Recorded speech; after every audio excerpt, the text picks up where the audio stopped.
Thank you, Mayor. Tonight, under the manager's report, we are continuing our creation of the 2025 to 2027 long-range plan. As a reminder, our LRP, as we refer to it, is a unique combination of strategic planning and financial planning that allows us to make strategic decisions with our financial condition in mind. This plan is used every day. It drives daily operations, it drives budget preparations, it drives council policy decisions. It's become a very important part of how we roll here in the village of Downers Grove. It includes our strategic goals. It includes identification of key trends and issues and strategies and solutions to address those key trends and issues. It also includes the council's 18-month to 24-month work plan known as priority action items. We've been talking about these three sections for the past several months. We actually started our journey in June. We're down here in the August and September portion. We're running just a few weeks behind, but that has been very helpful because we just had some great governance discussions that will drive many of these key important things here. I won't go back and read all the goals.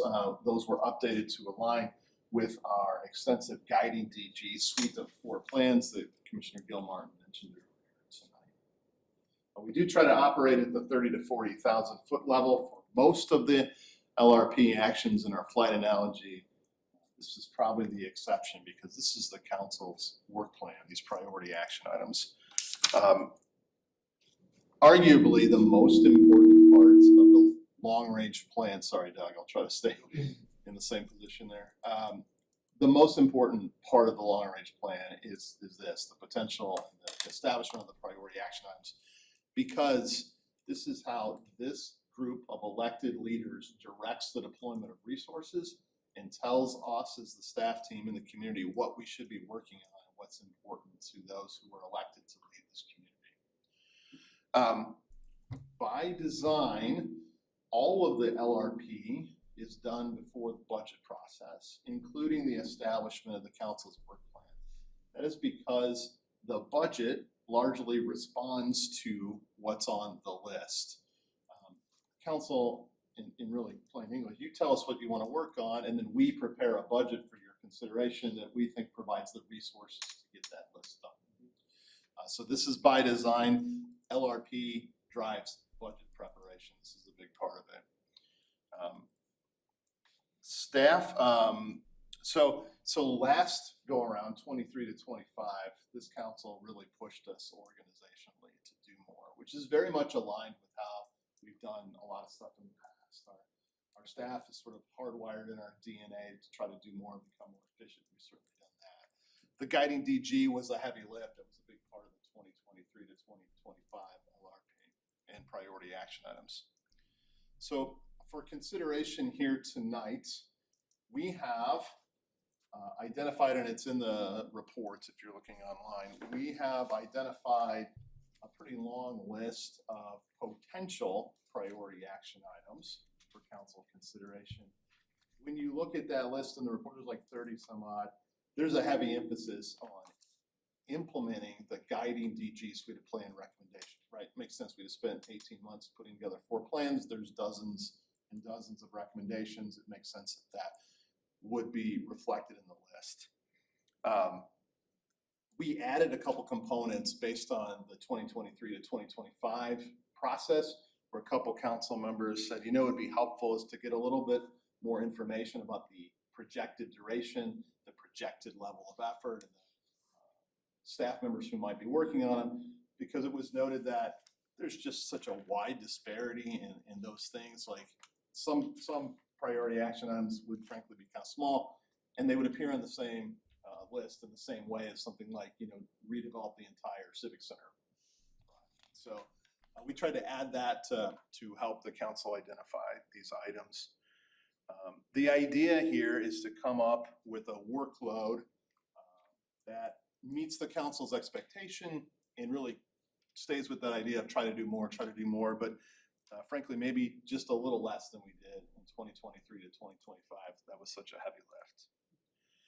To help us with that, not only did staff prepare this list of potential 30, which largely came out of the guiding DG, we took a shot at sort of a staff proposed list of around 20. You'll see that in the report. They are numbered in the report, and thank you, Rob, for pointing this out in the call. That does not indicate a priority order. That's just for convenience and to sort of keep track. So that, if it appears number one, it doesn't mean staff saying that's our highest priority. That's not really our role. This is just sort of a list of 20. So what I'll do here now is I'm going to read in detail all of these projects. Now, if you're interested in sort of the description and what they mean, they're in this report. Council is very familiar with this. They've all read it. We did a little review individually a couple weeks ago. So council's pretty well up to speed on that. I will point out though that the S next to it means that particular potential item appears on the staff proposed list of about 20. If there's an IP in front of it, it means this project is already in progress. For example, the micro mobility device regulations, we already started working on that. We're going to put that on an upcoming agenda probably next week or the week after. If it has an R in front of it, it's required, either statutory requirement like lead service line replacement plan, state law says we have to do it, or sort of a practical requirement, have to do it, like our solid waste contract is expiring in several months. So there's a requirement, we gotta make sure we have that service. So with that, we really wanna hear the council talk about what else do you wanna consider for the list? And then we wanna get to tonight, if we don't have time to get to it tonight pretty quickly, what is the council's list of priority action items so we can start preparing a budget and a work plan that reflects it? So we already started this when the council just a few minutes ago identified support for this enhanced board and commission project, this systemic approach. I won't go through it again, we all heard it. But that's a great example of a council-driven initiative that wasn't in the guiding DG plans. So with that, I'm going to turn it back over to the mayor. We want to hear from the council and do my little note-taking thing and see if we can come up with a council-approved list of priority action items. I think we ought to start by determining whether or not there's more things that folks want to add. You can't really look at a priority list unless you know what the list of options are. So is there anything that anybody feels like is missing or that's come to them that they want to add to this list that needs to be thought through? This be the time that I bring up my suggestions about the landscaping? Absolutely. Oh, okay. And it'll determine it's a Okay. worthy, not worthy, rises to that level or doesn't rise to that level, but yeah. I would like to propose some sort of time, place, and manner limitations on commercial landscapers on private property. What do you mean by that? I mean, limitation on times, or time of day, or time of Okay, week that can be done. And manner, for example, would be electric powered equipment to reduce noise and air pollution instead of gas. And place, and this is probably a stretch, is just a consideration of the parking situation that has been developed by the mass proliferation of commercial landscapers, and they're blocking every street. Yeah. So that was something that was just on my mind. I shared, floated a little bit. well, I'm gonna throw one out there. So on the stormwater management side, we have a regulation right now that when you do a project that's 400 square foot addition or larger, there's a number of underground and as well as surface things you need to do for the project, and it involves it's a substantial cost, and in a lot of places here in town, I think it makes a lot of sense. In fact, maybe the 400 square feet is too generous on a 50 by 130 foot lot in certain areas. Okay, so there are other places in town where you're on a huge lot and there's no stormwater management issues in the neighborhood whatsoever, and those dollars would be better invested elsewhere in town where there are problems. I understand the evolution of how we got this rule, and I think it's been very effective actually. But it seems to me that we could make a pretty simple amendment to the rule that would vary the requirement possibly based on lot size, so not looking at zoning regulation, zoning districts or anything like that, but simply put, if you're on a larger lot, maybe that threshold for what you need to do changes, or maybe there's a trade-off available. Instead of doing this, you're gonna plant more trees or something of that nature. So I don't wanna make it complicated because I staff's time is pretty limited here, and I think that was I wasn't part of the creation of this, and the difficulty in coming up with something that's pretty simply put in place and understood and regulated is important. So Mike, I just wanna kind of make sure I understand where you're going. You're talking about the amendments that were made in 2017 as part of a broader look at an enhancement and increased regulation in stormwater management in general, particularly on residential properties. Right. I'm trying to figure out if you're saying your potential project is look at all of them, or are you talking only about tweaking thresholds, the 400, 700, 2500? I'm saying, given that we've got a large list of things, and I know our time's gonna be very limited, this is a small thing that we could do that I think would have a pretty big impact in terms of effectiveness. So just It directly impacts a lot of people, and the 400, 700, 2500 thresholds and what's, yes, exactly. got it. Exactly.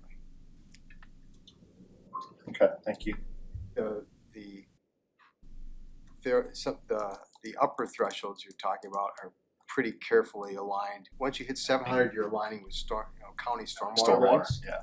So this is about our.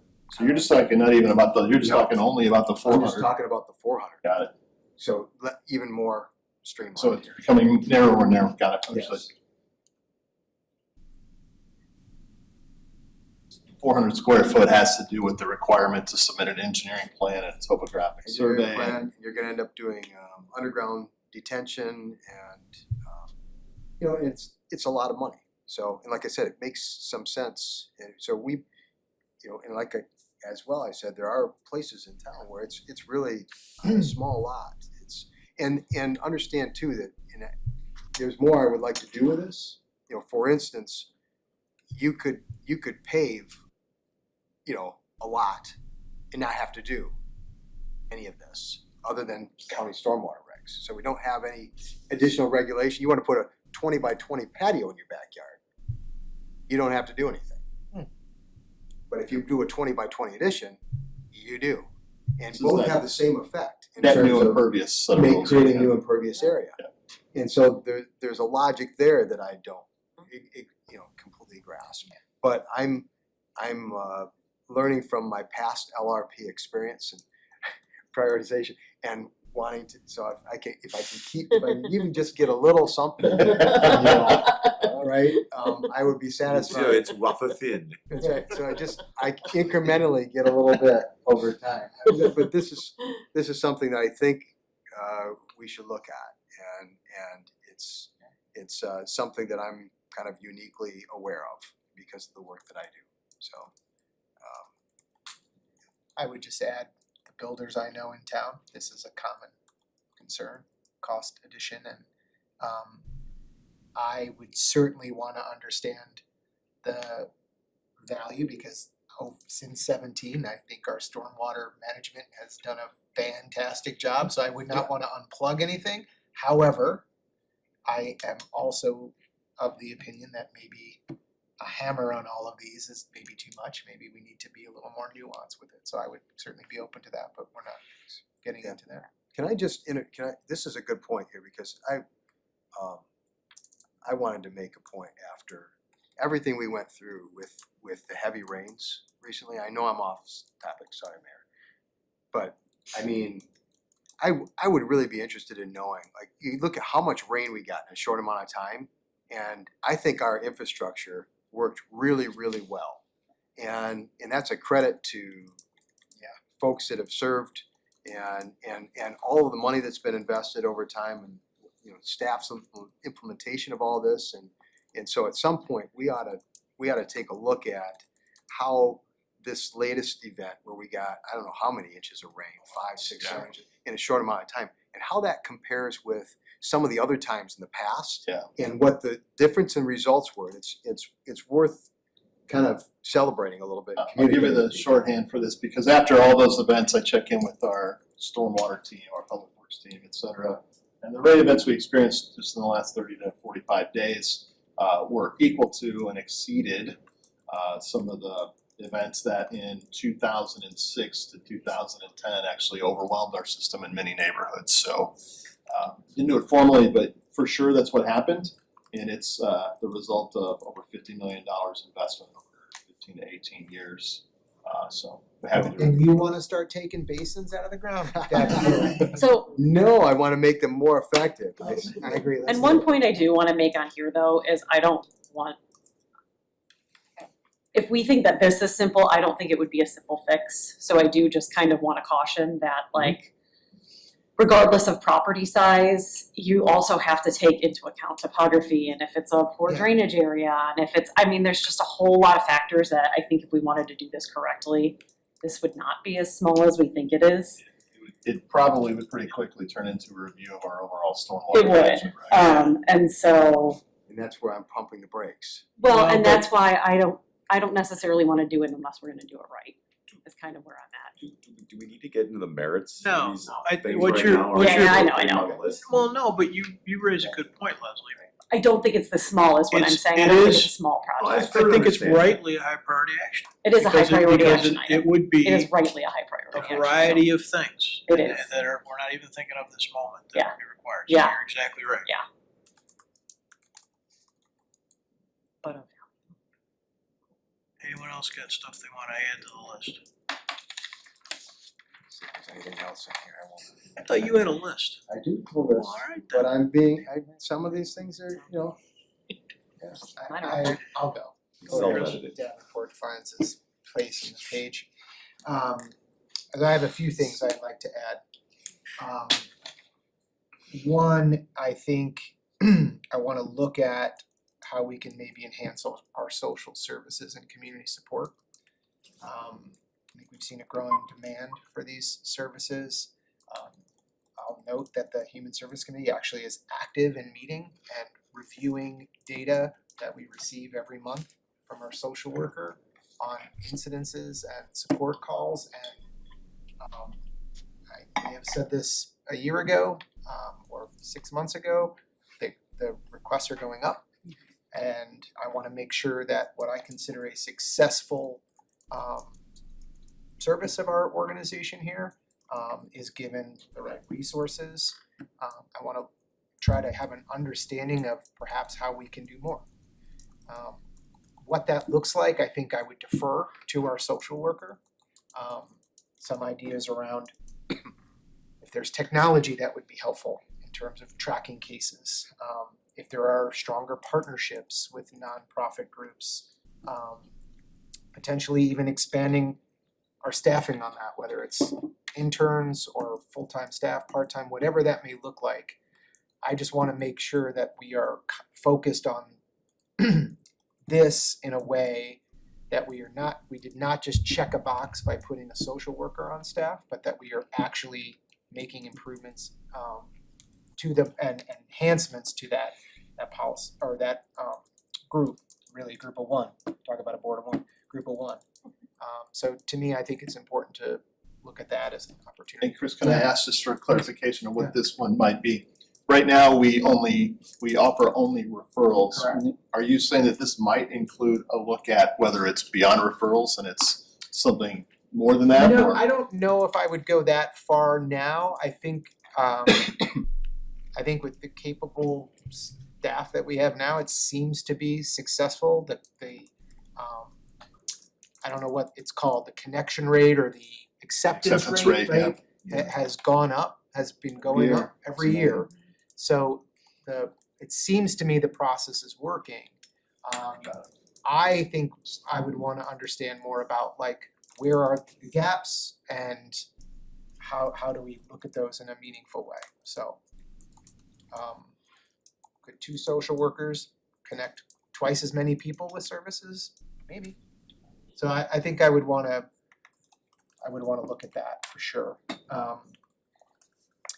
Leslie and I have talked a little bit about the affordable housing analysis. I'll leave that to you, but yeah, which is up there. Oh, it's already up It's there. already up there. It's already up there. even better. Here you go. Yep. It also appears on the. Yeah, Okay, recommended. so the study, perfect.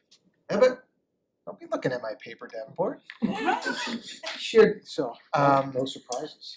on a different topic, I think we as a village need to take a look at technology, particularly how AI can work for our village in a meaningful way. I think this is a perfect opportunity for the technology committee to dust themselves off. But I Take it off the list, assign it to them. exactly. But I just think there are operational enhancements, as well as communication enhancements. I've looked into this a bit, no surprise. There are a ton of pilot programs that communities are rolling out. Most of them seem to be in the sort of communication. You got 100 of the most frequent questions, and these bots can answer those questions in a way that gets people the right information in timely fashion, reduces staff, all the things that are good about it. Not to ignore that AI also comes with a list of concerns, not least of which is the environmental concern. So I think we need some assessment of sort of that value, because I think potentially AI could help us with some of that, but I wouldn't want to contribute to more of that. And I think over time, those energy things are gonna get, the energy usage is gonna get less and less as they improve the systems. But to me, I think this is a opportunity that is already here that we should be looking at, especially as a service organization. I'll just add, regardless of whether the council decides to take on that level of project, your staff recognizes that having an AI policy is important, and we've already started to work on that sort of smaller aspect of Yeah. that.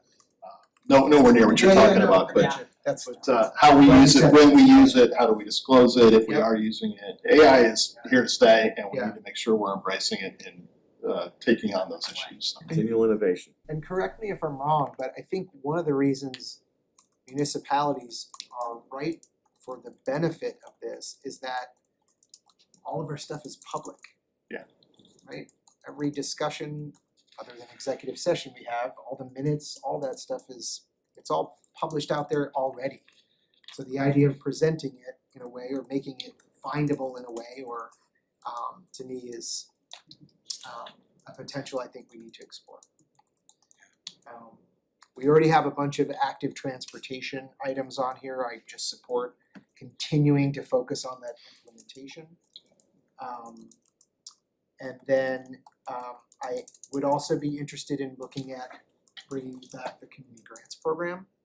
Talked about this a couple of years ago, didn't quite get the traction then, but I think Martin actually educated me a bit more of what the program used to be, which was more in the art space, right, to attract folks in the Performing town. My view on it was a little more sort of helping some of the nonprofit partners that we rely on in terms of referrals and things like that, local nonprofits, which Martin is also connected with front door. I'd be open to understanding the pros and cons of both, but I think it's something I'd like to see our community look at. And I wrote that this time is establish a new one rather than Yes. reestablish the old one. We talked about that Yeah, last that's time. a great clarification. And then the last one that I had, we sort of have this retail analysis of 75th Street. Honestly, I think I want to see that taken further. I think, and there's a couple reasons. I want to look at 75th and Main, that shopping center. Excuse me, Lamont, thank you. As almost a Manhattan project. It's in our comprehensive plan. We've got, I think, a strong vision for what that could be. Here. And I think we have an opportunity and maybe some council appetite to push more than just the retail gap analysis. I think that's valuable, so don't get me wrong there. And are you thinking it's, we have two of the quadrants at the intersection. Are you thinking it's one or both? I would say both. One is clearly, in my view, a little more Everybody's view. pressing, yeah, right, yeah.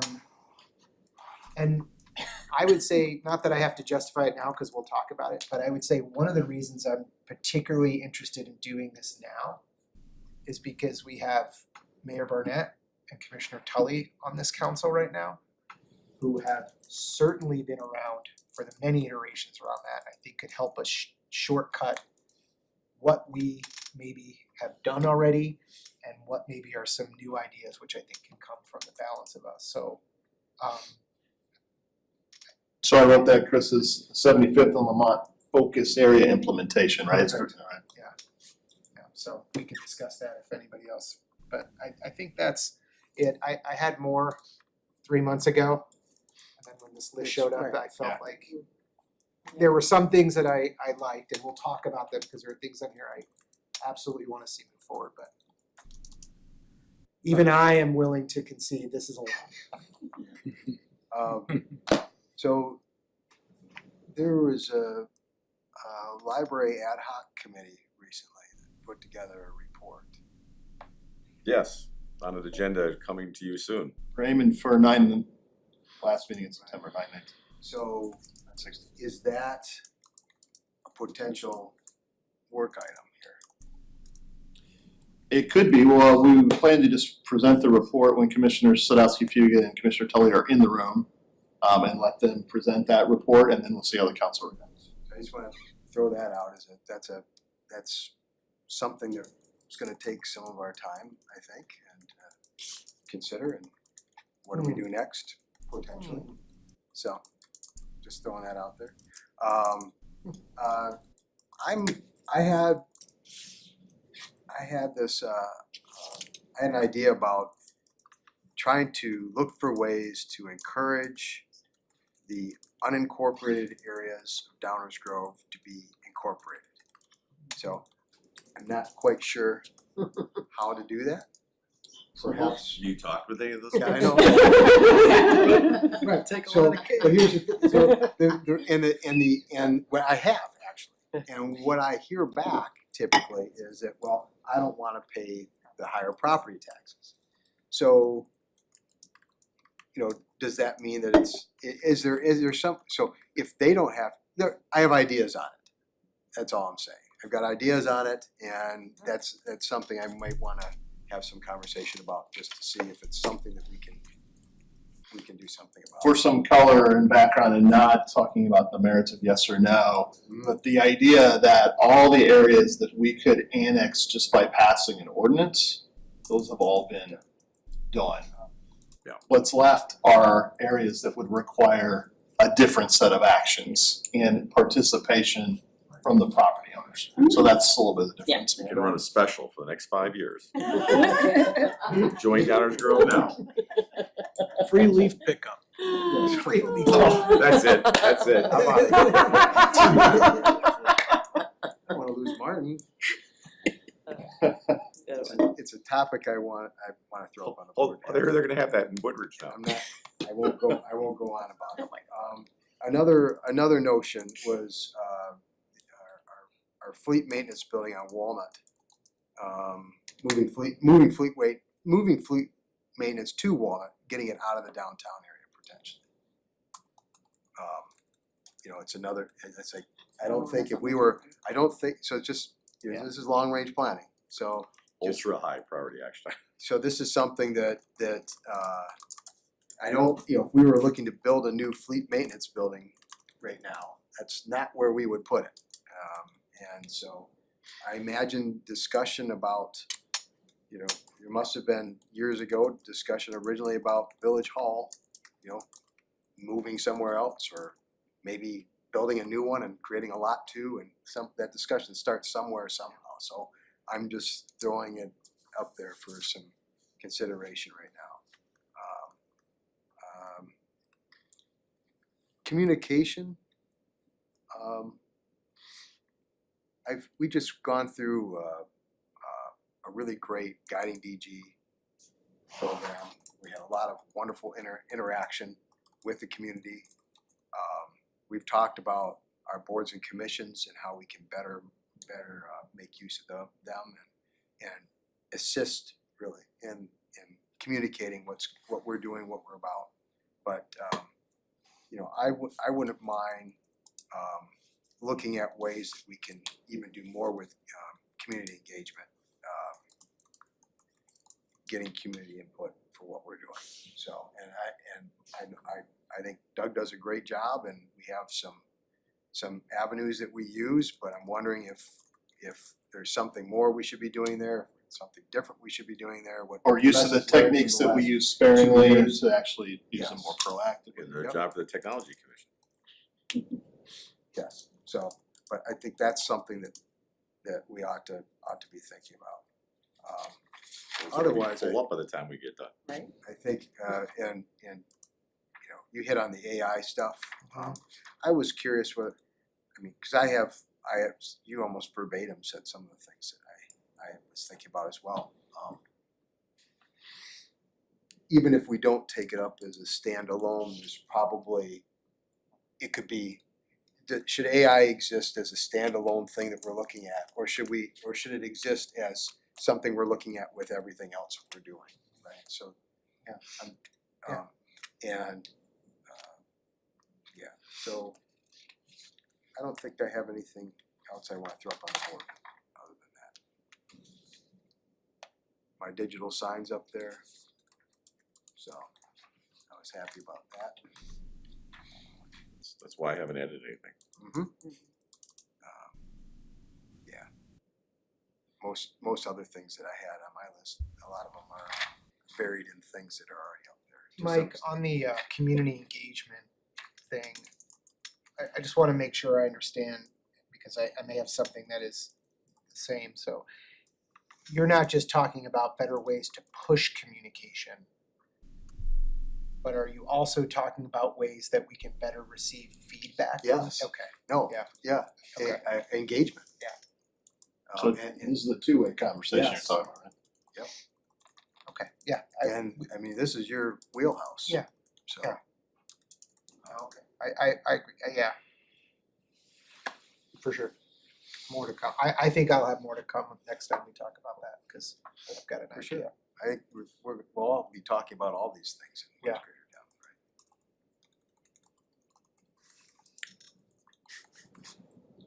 right? Marcus County. Yeah, right? Alright. Anybody else wanna add for now? Where? Yeah, right. Yeah, we're running out of board. No, there's a one whiteboard limit, that's it. So, We're gonna need a bigger board. Board projects. Well, this is the one all up on the wall and. yeah, that's exactly right. Yeah. That's exactly right. So the next thing that has to happen, right, is 7 of us have to figure out what we're gonna do, and it's probably not gonna be everything. So how we get through that is probably gonna be a couple of conversations, despite the fact Dave would like to leave tonight with a work plan. That's probably not gonna happen, especially since we've added 8 or so, or something like that. But it seems like maybe if you assume that all these things are appropriate things that have some value behind them, which I think is true, every one of them, then we have to figure out whether these 7 heads all can get their arms around and start having some nodding agreement on. So I'm thinking one next step, and I don't know if the additions were ready for this tonight, but the next step might be that we all come up with our list of 10, 15, something like that, and start seeing where there's alignment, because you may find that if there's, what was the number, how many did you count, Mark? I stopped counting. Good call. So if there's 35 things up there, right, there might be 10 of them No, that, there's probably 40. everybody says, yeah, those have to be in the top 10. Yeah. And then we might all of a sudden have a lot of Put together like the cats Venn running around from diagram. there on out. We need an updated list because I definitely didn't take all Yeah. those notes. And Absolutely, yeah. and is there an opportunity for maybe some video. thoughts on which ones we know will definitely rise to priority action items and maybe some things that you think we might be able to get done just as a new business item? If there are any. So the council members who have introduced new ones, you might get a call from us as staff to make sure we captured it, right? And then we'll get that information, like the description is such an important Yeah. part to Commissioner Slawski's point. Right. And we'll get you that information, so when you are putting together your list, we'll have a common understanding of what that is. Yeah, we need the IPRS commentary as Yeah, well as we the do. magnitude Well, commentary. Cause we're obviously gonna be doing the in progress. Well, And they right, are. so I mean, we can take, and then I think it's important, because I And think we they need to are put the happening. ones that are required and in progress, unless someone's suggesting here we're gonna stop something that we've already started, Which, no, that's already a healthy list of 10. Yeah. Yeah, exactly. that's a good way of looking at it. A healthy list of 10 with varying bandwidth. True. Yeah, True, so it right. might help I'm to not saying it's even, not capacity, I'm Yeah. but it might help to start like with those Yes. and have those maybe at the top even of the list so that we kind of have an idea of Sure. what it looks like for the things that we know we're not gonna stop. Yeah, I think So- everyone here is gonna agree, those are great. No, They're- yeah, we're not they're gonna on stop. everyone's So list. in addition to those, we should come up with a list of 10 to 15. Yeah, right. Okay. By when? Sounds like a teacher. Half I hour. know. Is this gonna be on the test? I win. 10 o'clock, something like that, What's that? 10 o'clock. So You got time. I'll make a suggestion, might be a little premature, but I think one of the things that could possibly happen is I could put a list of 10 together and I could even rank them into my priority. But it's gonna take the majority of us to agree to put it on there. And maybe just said simply, if we get to a point where we have gone through all these, we have the explanations of all of these, and we're trying to decide what to pick, should we look at a method of rank choice voting? Because I think there may be some things that don't make the list based on me, but I might have supported something that Mike said that my added vote would have actually flipped it and made it a priority. So I haven't really thought through that much, but I think ranked choice voting is a method of which where I could assign values to all of the ones I like. And then everyone does the same thing and you put them in a machine. Maybe it's not the final determinant, but maybe it gets us to, based on everyone's input, I don't know. I think I think it's a cool kind of approach. I think top 10, 15 is just getting us to the next conversation. Yeah, And we're gonna see the similarities, and that might get us to pare the list down to the Yeah. point where, okay, now we're talking 5 or 6. If we take And if it's all over, IPRs, then you we show take rush. IPRs and we all say those are happening. Yeah. And then we each rank the rest of them. I don't know how we're not gonna end up at a list, I think we are. yeah, Yes, that might be a definitely simple should way, rank the list though. and then, My experience last time was that there may have been some that would have made the list had I had an opportunity to say, well, no one likes my close Main Street down idea, but that's what I had on my list. I would have ranked, if I had known that there were 3 others who were interested in build a bridge across Ogden, I might have put weight behind it. Yeah, Because I knew it was more likely to get done. yeah, So maybe you're right, maybe the list of 10 to 15 is the right And way to rank go. them. Or- for a yeah. first cut, and Yeah. then we Yeah. also have to talk about Yeah. your point. Yeah. They're not all equal Yeah. heft. yeah, That's what I mean, it might be premature, but I think if there's a way that we can try to put in the process a way to yeah, It also, I agree. it also have can some give weight. staff a chance to tell us, all right, these are your top 10, 15, this is where we see the work coming in on those, what's reasonable. And one of the things we learned last time in this is that there's a very big value to having that conversation with all 7. As Chris Yeah. was just talking about it, so we're hearing you right. Lessons learned. What staff will do to help the council with their homework assignment is for any of the new ones that got added here tonight, treat them the same way that the existing list was in terms of the description, duration, effort, staff department, so you can That's a get good the idea. context that Yeah. Chris has been talking Yeah, about that's helpful. and others. We'll Does get it, that out to you right away. does anybody feel like there's something in process that they don't wanna finish? No. No, I think it's all- Well, I That's wanna the ask the problem. question. I'm not surprised that the answer is no, but I think it's a question to ask. Yeah, right. We're gonna come up with a list that's gonna leave a lot of stuff on this board Sure. off. That's what's Yep. gonna end up happening. I don't see anything. Is there any value in us identifying individually things that we absolutely have no interest I mean, we did that last time. That'll come with the first cut. I think it's gonna be Okay.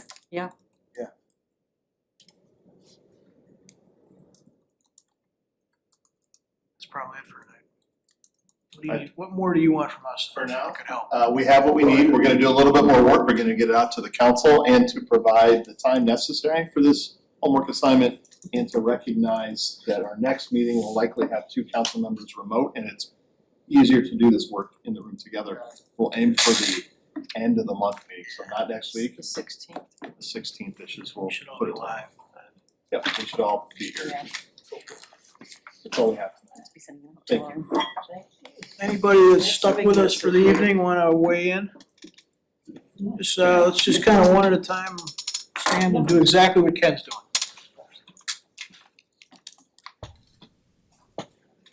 Oh man, I didn't mean it. Don't do what Ken's doing. You don't have to, you can stand right there. You really can stand right there. Did mean it. Thank you for this opportunity and public comment. Particularly thanks to Dave and Mike who spliced in a little my 2 slides. So I'll talk to you about the priority action items. Yeah.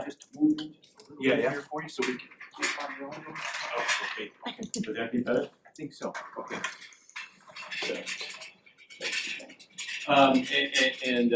So when the list came out, I thought, gee, you know, as someone who's been a tree advocate here at Downers Grove for some time, the last couple of years have been kind of a roller coaster. We had the tree protection ordinance on the priority action list last time around. But then other things kind of squeezed that out. We didn't get to it, and then now it's on the potential action items, but not on the list that staff is recommending. So I wanted to be here and speak to that for a couple minutes here. I think we've all seen situations like this, where, you know, here's a particular property on Gilbert and I don't know exactly what's planned. It's going to be redeveloped.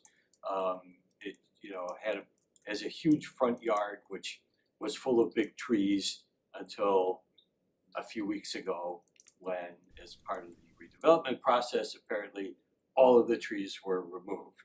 Now, maybe that was necessary based on what they planned to do there, I don't know. But I think we've all seen situations like this where it seems like the first step is, oh, first let's get all the trees out of our way. And this is something that we can affect in a positive way with a well-crafted ordinance. So could you do the next slide, please?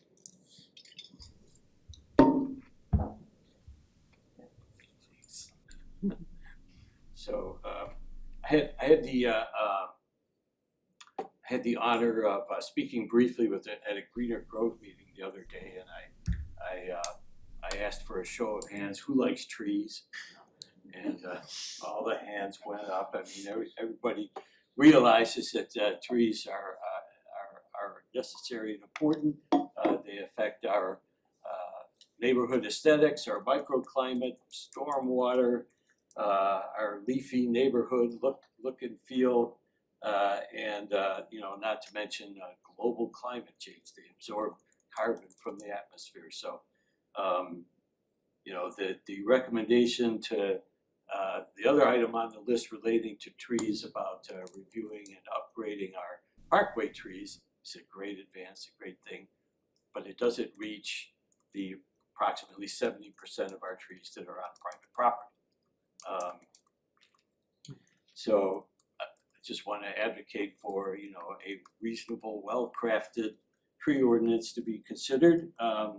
Many of our surrounding towns have already done so. Glen Ellen, Hinsdale, Lisle, Naperville, Westmont, Wheaton, and Woodrich all have tree protection ordinances. You know, why are we behind the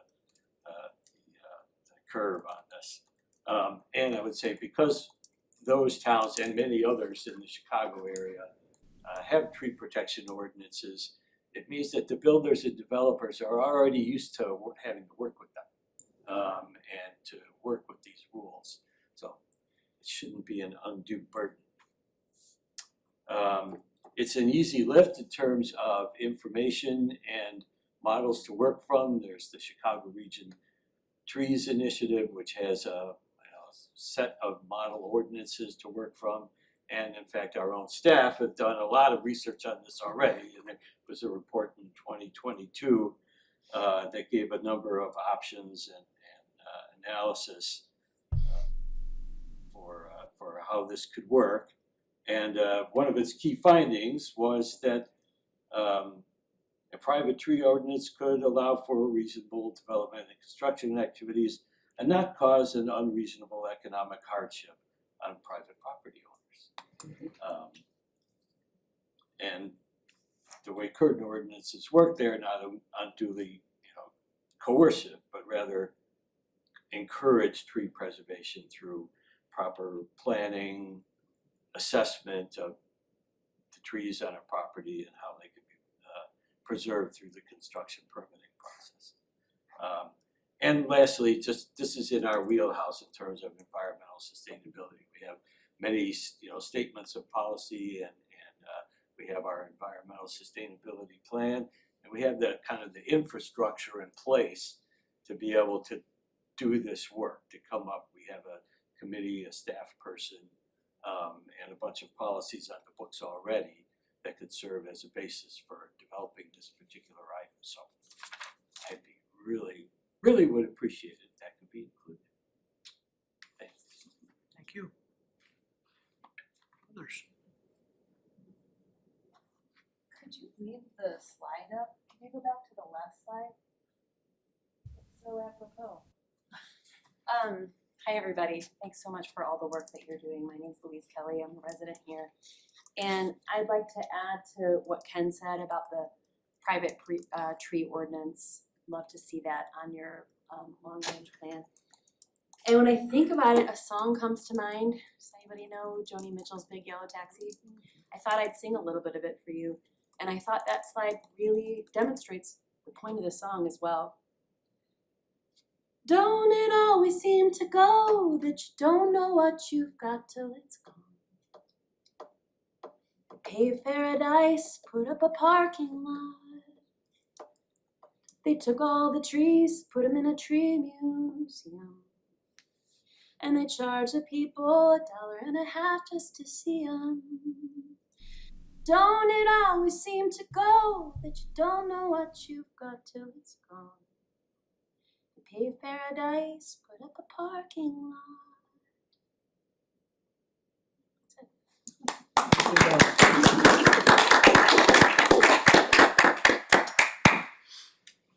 Anyone else? I'm just gonna go because we moved to Dallas. We moved to Dallasville about 10 years ago, and our home is a modest home. It's, it serves our needs for two people. But what attracted us were the oak trees in our yard, and I mean they're just absolutely majestic. And there's one now that's dying, but it's not on our property. But it's these acorns are they're coming down and everything. And I'm still, if you remember, I'm the woman who came and talked about the nails and the guy who was developing this house down the street. And they had to remove all the trees because they had to put a big house there. But they also they removed this beautiful pink blooming bush in the springtime. Because why? Because those friggin' people didn't know what that beauty was going to be because it wasn't springtime and the bush had already bloomed. And the only reason the tree stayed was because it was straddling their property and the people next door, and they wouldn't have allowed that to be torn down. But the trees and all the oak trees and the forest preserves here, I mean, this is why a lot of us, we buy our houses here in Downers Grove. We don't go somewhere else because they don't have the beauty. They don't have 100-year-old oak trees in their yard. And the squirrels and all the wildlife we have in our yard. You know, you just can't beat it here. So please, I mean, I know that's gonna be a majestic house, but it won't be anything like my house I have. So help us save our environment. So.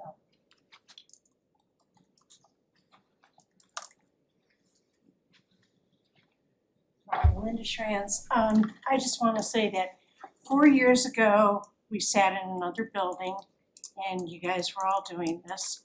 And there was a whiteboard that was very similar. Had about 30 some odd items on it. And I remember one of the council members at the time said, well, we can't possibly do all this. And yet you guys were able to get the list to a manageable amount, got a lot of stuff done.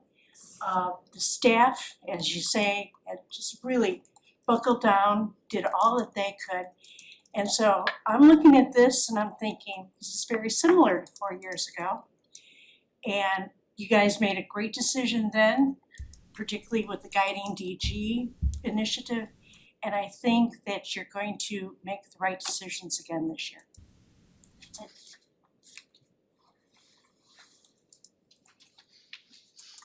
Can I speak from here? Sure. Okay. I want to speak to what Ken opened up and what Louise, I won't be able to sing, and you can thank me later. But I'd like you to look a little even beyond the tree preservation idea to canopy preservation or urban forestry preservation, in urban forest preservation. And it's one thing to save a beautiful majestic oak, but what about in 30, 50 years? That tree's gone. And you know, if we have this kind of development, we need to look at, you know, what can we do that will continue the trees, the forest at Downers Grove in 20 years, in 30 years, in 50 years, in 100 years. You know, we are all beneficiaries of those who planted trees 20, 30, and 50 years ago. We need to keep looking at that as part of this overall thing.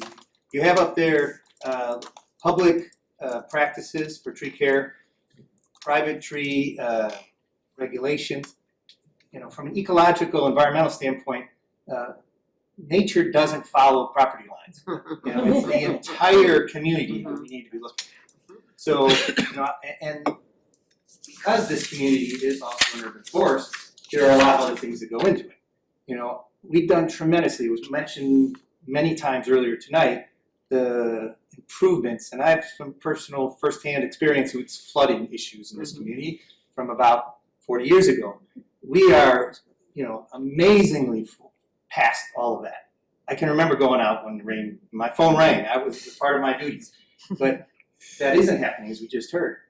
But tree preservation, tree practices, and stormwater issues butt heads. It's very difficult to maintain trees and stormwater. I'm not saying one or the other, but they need to be talked about at the same time. You can't look at one in the vacuum and the other in a different vacuum. So, you know, whether we're looking at a practice or program that we want to keep our forest here, which I think we all do.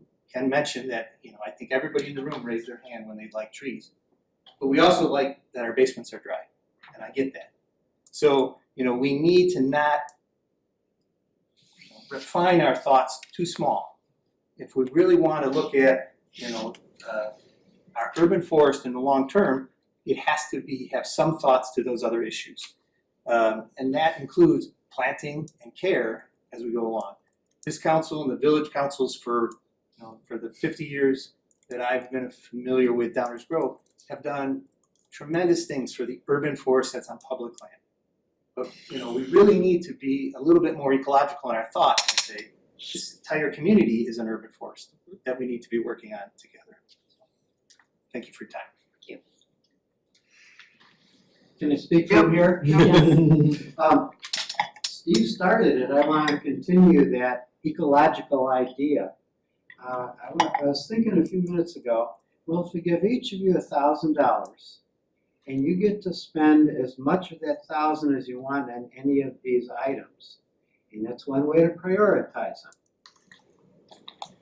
And then the question becomes, like what Ken started, what Steve finished, is why'd you put your money there?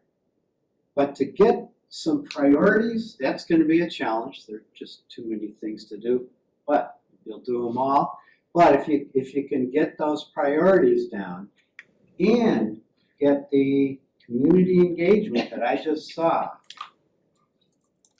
on the whys of the priorities, then I think that's gonna be a combo that will enable the important things to get done. And maybe the less important things to get done some. But I think the key in the long run is gonna be, sorry, you're stuck with choosing priorities and then making the rest of us believe that you chose wisely. I think that's, thanks. Anyone else?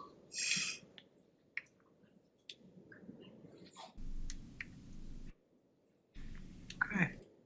All right, well, thanks for sticking with us tonight, guys. Long evening for everybody. Appreciate you guys staying.